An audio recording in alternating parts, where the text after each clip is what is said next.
Okay, now will find out combination of error. Combination of error मतलब sum. अगर कोई physical quantity है, suppose in sum we can write down z is a physical quantity which can be written as a plus b. Okay, a and b, these are the two physical quantity which is when you add these two physical quantity हमें क्या मिलेगा, z मिलेगा. Okay, तो अगर इस case में अगर हमें एरर फाइंड आउट करनी है, if you want to find out error, तो will find out relative error. उसको परसेंटेज एरर में तुम्हें कन्वर्ट करना आएगा, मल्टीप्लाई बाय 100 करोगे तो will get a percentage error. Okay, so पहले तो इसका एब्सोल्यूट एरर निकालेंगे, तो will take a delta z. तो delta z will be equal to z delta a plus delta b. This is the absolute error in the measurement. Okay, and you know that absolute error कैसे निकालने, true value divide minus जो given measurement है उससे absolute error मिल जाएगी. Okay, सो अब क्या करेंगे, इसको अगर मैं डिवाइड कर लेता हूँ, if I divide this by delta z divided by a plus B is equal to, यहाँ पे delta a divided by a plus B plus delta b divided by a plus B, और you can write out delta z by z, that is a relative error in this measurement, will be equal to delta a divided by a plus b plus delta b divided by a minus b. Error कभी भी add होती है, error का addition होता है with it subtraction और division और multiplication. In division subtraction में अगर मैंने z equal to a minus B ले लिया, तो इसमें जो डेल्टा z होगा, delta z that is error is always added, तो ये हो जाएगा delta a plus delta b. Error कभी भी ऐड होगी, सब्ट्रैक्ट नहीं होगी, याद रखना. एरर, अरे तुमने गलतियाँ की तो गलतियाँ तो ऐड होगी ना, ऐसा नहीं दो गलतियाँ करके कैंसिल होगी, बराबर है, ऐसा नहीं होगा. कभी भी मेजरमेंट में तुमने जो भी मिस्टेक की है वो ऐड अप होती जाती है. दो गलतियाँ कर ली और फाइनल रिजल्ट जीरो आएगा, ऐसा नहीं होता है. ठीक है, सो now then in this case absolute, this your you can call it relative error in this measurement, delta z by I can call it z equal to delta a divided by a minus b, because हमारे physical quantity तो a minus B है, plus delta b by a minus B. Okay, ये sum में हो गया. In multiplication और product we can call it product, z equal to a into B. उस case में भी क्या होता है, ये जो एरर होती है वो ऐड होती है. नाउ दिस वे, अभी इसमें तुम्हें रिलेटिव एरर निकालना है, तो delta z by z will be equal to error, absolute error in a divided by इस mean value a plus absolute error in b divided by इस मीन वैल्यू b. ओके, इस तरह से तुम क्या करोगे, प्रोडक्ट में अगर करना है तो delta z by z equal to delta a by a plus delta b by b. Fourth one, in division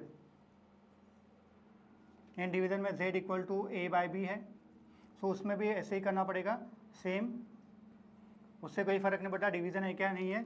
तो जो भी एरर होगी, जो तुम्हारी रिलेटिव एरर आएगी, relative error in a, relative error in b, दोनों का एडिशन, तो delta a by a plus delta b by b, relative error always added to find out the, है ना, relative error in the final measurement. तो इस तरह से करोगे. अगर इन पावर कोई फिजिकल क्वांटिटी है, suppose z is equal to a raise to power x, b raise to power y, c raise to power z, small z दे दिया है. ओके, इस केस में क्या करोगे, तो जब हम डेल्टा z निकालेंगे, एक्चुअली इसका डिफरेंशिएशन करके निकालते, बट ठीक है, अगर डिफरेंशिएशन आता है तो ठीक है, नहीं तो ऐसे ही करेंगे. डेल्टा z बाय, अगर z लिखना है तो क्या करेंगे, x time delta a by a plus y times delta b by b plus c times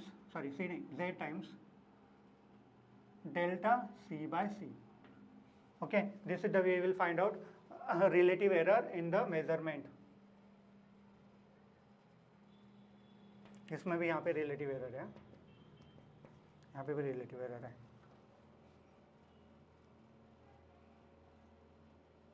relative error, percent error में मल्टीप्लिकेशन कर दो, तो पहले मैंने एब्सोल्यूट एरर निकाली, फिर रिलेटिव एरर निकाली.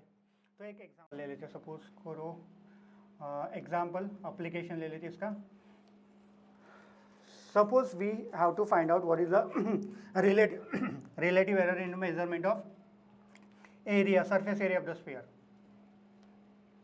Okay, या वॉल्यूम ले सकते हो, कुछ भी लो, एरिया वॉल्यूम दोनों भी ले सकते हो. Volume of the sphere 4/3 pi r cube. यहाँ पे क्या हो जाएगा 4 pi r square. Surface area होता है 4 पाई आर स्क्वायर. तो area of sphere, surface area of sphere and volume of sphere. ठीक है, तो इस केस में क्या करेंगे, पहले इसका रिलेटिव एरर निकालेंगे. Delta A will be equal to 4 pi, इसको अगर लिखना है तो ये होता है 2 into r into delta r. Okay, 2 into r into delta r. Correct. Actually इसका डिफरेंशिएशन ही करना होता है, differentiation 2r into delta r. Correct. So delta A by A अगर मैंने कर दिया, this is the relative error in this measurement in the area will be equal to क्या हो जाएगा 4 pi into 2r delta r by r लिखना पड़ेगा, ए है तो यहाँ पे ए आएगा, तो ये हो जाएगा 4 पाई आर स्क्वायर. करेक्ट है कि नहीं. So this will be equal to, इसको कैसे लिखेंगे, 4 पाई कैंसिल हो गया तो यहाँ से एक आर कैंसिल हो गया, तो ये 2 times delta r by r हो जाएगा. So delta A by a equal to 2 times delta r by r. यहाँ पे वॉल्यूम ले लेते हैं. वॉल्यूम में delta v is equal to 4/3 pi, इसका डिफरेंशिएशन ही करना होता है 3 times r square into delta r. इसको डिवाइड करो वॉल्यूम से, बराबर है. तो delta v by v will be equal to 4/3 pi into 3r square delta r divided by volume 4/3 pi r cube. This can be written as 4/3 cancel हो गया, are square cancel हो गया, तो ये 3 delta r by r. Okay, delta v by v. तो यहाँ पे देखो तुम्हें रिजल्ट कितना बढ़िया मिल रहा है कि अगर एरिया में क्या हो रहा है, आर का पावर 2 है तो यहाँ पे 2 आ जाएगा, 2 into relative error in r. यहाँ पे आर का पावर 3 है तो 3 into relative error in r. This is the way you can find out relative error in the measurement. Got it, understood. Okay, कोई भी आने दो, कोई भी क्वेश्चन आने दो, you will be able to solve this way. ये apply करना रूल जो हमने पढ़े हैं. ठीक है, now we'll discuss what is the measuring instrument, what are the different measuring instrument and least count of that instrument. That is very important. Least count is very, very important. Okay, so absolute error in the measurement. Okay, so error in the measurement is nothing but the least count of that instrument. Okay, if you want to find out a least count of instrument, you must know the error in the measurement. और अगर error पता है तो least count निकाल सकते हैं, least count पता है तो you must know, you will come to know what is the error in the measurement that is going to occur.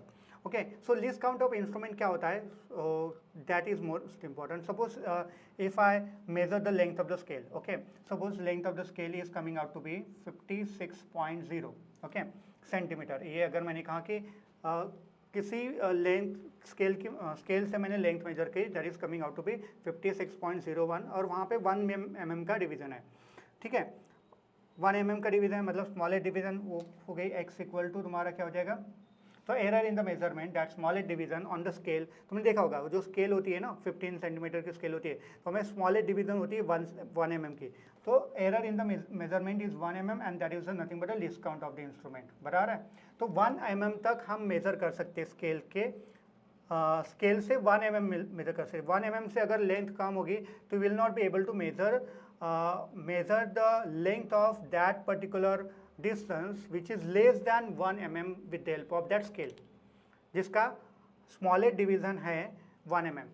okay, so this is the way you can find out. okay, so least count of the instrument ये हो जाएगा 1 mm, sorry इसको लिख सकते हैं 0.1 centimetre. okay, and if you want to find out relative error तो delta x by क्या हो जाएगा, delta x by l will be equal to, this is relative error हो जाएगा 0.1 डिवाइड बाय 56.0. सो इससे निकाल लेना, तो ये तुम्हारा रिलेटिव एरर हो जाएगा. Relative error in the measurement of that particular distance हमने जो किया है. Okay, least count of instrument होता क्या है. Suppose there are many instrument just like we have vernier caliper and screw gauge. ये तुम लेबोरेटरी में देखोगे screw gauge and vernier caliper. okay, just I am telling you what is that vernier caliper and vernier screw gauge क्या होता है. vernier caliper and screw gauge. Vernier caliper में क्या होता है, एक मेन स्केल होती है एंड एक वर्नियर स्केल होती है। मेन स्केल फिक्स होती है, जैसे हमारी स्केल है वो मेन स्केल होगी, उसमें प्रॉपर डिविजन्स होते हैं, राइट, प्रॉपर डिविजन्स होते हैं। जैसे स्केल में जैसे डिवीजन होते हैं ना, 1 mm, 2 mm, 3 mm, इस तरह से वो स्केल होती है, that is called a main scale. तो there are one main scale and दूसरी होती है वर्नियर स्केल, दूसरी होती है वर्नियर स्केल। मेन स्केल में जो मेजरमेंट किया जाता है, वो जो रीडिंग हम लेते हैं, that can be in millimetre, centimetre, जो भी है वो पर्टिकुलर यूनिट्स में रहेगा। एंड वर्नियर स्केल में इक्वल डिविजन्स होते हैं, these are the equal divisions. Suppose there are 50 divisions on the vernier scale, equal divisions होते हैं, उसका कोई मेजरमेंट नहीं होता, उसका कोई सेंटीमीटर या मीटर ऐसा कोई मेजरमेंट नहीं है, इक्वल डिविजन्स है। एंड मेन स्केल में मेजरमेंट मेजर्ड वैल्यू होती है, ओके, 1 mm की, 2 mm की, इस तरह से। सो वर्नियर कैलिपर का अगर हमें लीस्ट काउंट निकालना है तो least count I will say LC of that particular vernier scale is equal to smallest division on main scale divided by total number of division on vernier scale।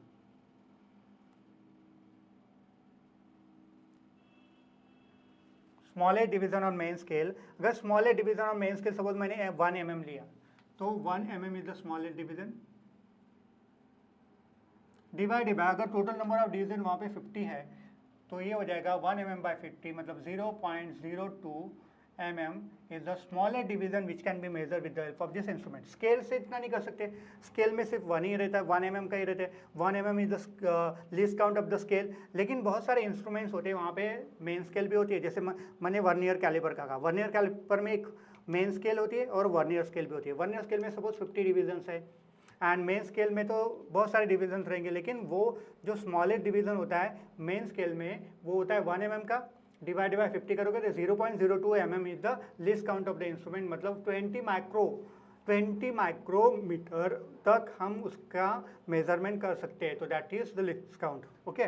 Screw gauge में भी ऐसा होता है, उसमें एक क्या होती है, मेन स्केल होती है, मेन स्केल, एंड एक होती है सर्कुलर स्केल होती है, इसमें सर्कुलर स्केल यू हैव, उसमें भी ऐसे ही डिफाइन किया जाता है। उसका लीस्ट काउंट अगर डिफाइन करना है, least count of this instrument is equal to smallest division on main scale, smallest division on main scale, ms लिख लेता हूँ, smallest division on main scale, okay, and total number of divisions on one circular scale CS, okay,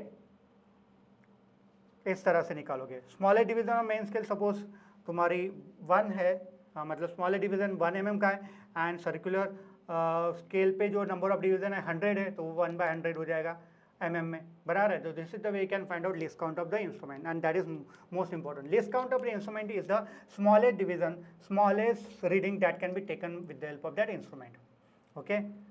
तो जितना ज़्यादा, मतलब जितनी कम value least count की रहेगी उतना एक्यूरेट तुम मेजरमेंट कर सकते हो, बराबर है। स्केल से तुम 1 mm तक ही मेजर कर सकते हो, लेकिन वर्नियर कैलिपर से देखो 0.02 mm तक तुम मेजर कर सकते हो। अगर स्क्रू गेज है तो उससे और तुम कम मेजर कर सकते हो। अब और बहुत सारे इंस्ट्रूमेंट है जिसमें लीस्ट काउंट बहुत कम रहता है, 10⁻⁶ तक का रहता है, -6 मीटर तक। 10⁻⁶ मीटर मतलब 1 माइक्रोमीटर तक तुम मेजरमेंट कर सकते हो, 1 नैनोमीटर तक मेजरमेंट कर सकते हो। So that least count tells us about the how precise you can measure your measurement. Got it? Understood? Okay. Thank you so much.